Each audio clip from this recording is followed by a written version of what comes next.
So most of you know why we're here, right? All right. So it is a great pleasure that we have Mr. Ghazali's book launching at this time. And we thank all of you for being here. I know it is a wonderful day outside and you much rather be outside, but you chose to be here and we are grateful for that. Our first speaker is Mr. Khalid Saeed. He is National President of American Muslim Voice and founder of Woodland Mosque.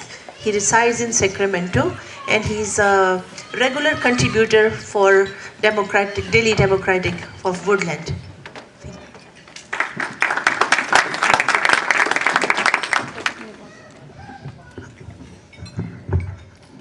Bismillah ar-Rahman ar-Rahim.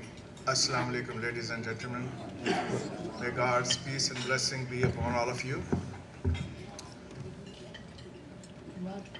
It may be customary just to congratulate an author of the book in this sort of setup. But I would really like to not only congratulate Dr. Ghazali Saab, my friend, for writing this book, but I am also very thankful to him for writing this important book, Islam and Muslims in post-9/11 America.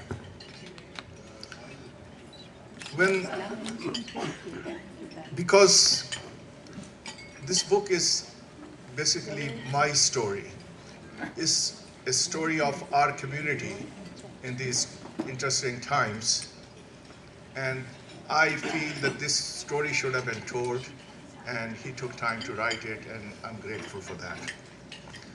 When the laws are written in certain period or a hysteria is created against a community or a group of people, those are really very troubled time for those communities. But then afterwards, when the dust settles a bit, negative effects start trickling down to the other communities also, and it affects us all eventually. Mr. Ghazali's book does not just tell a story of Muslims or their plight post 9/11, but it also covers perspectives of different diverse communities. The book chronicles events and actions affecting not only Muslims, Arabs, Southeast Asians, but also those who were perceived to be Muslims in this post-9/11 era. When the history is recorded, when the events are described, different people see them differently. And when they write about them, they write them from their own perspectives. And sometimes things are even manipulated to fit an agenda. A lot has been written about the dreadful events of 9/11 and about the period post 9/11 by different people from different angles.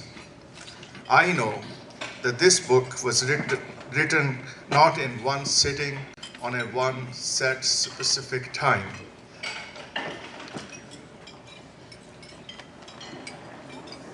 It started on 9/11 when the planes hit the buildings and continued to the date when it was sent to the publishers. Mr. Ghazali has written about the events and stories as they unfolded. I believe reading this book, the readers will feel what the Muslims saw, felt, and endured during these long, sad times. The book not only talks about post-9/11 plight, but also about the struggles of Muslims to cope with it and the positive efforts for the betterment of the community they took. By writing this book, Mr. Ghazali's work does not allow others to define us. It does not give others free hand to say whatever about the recent past history of Muslims in America.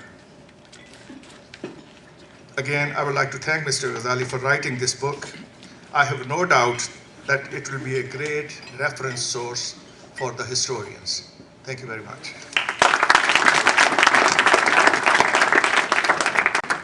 Thank you, Khalid Saab.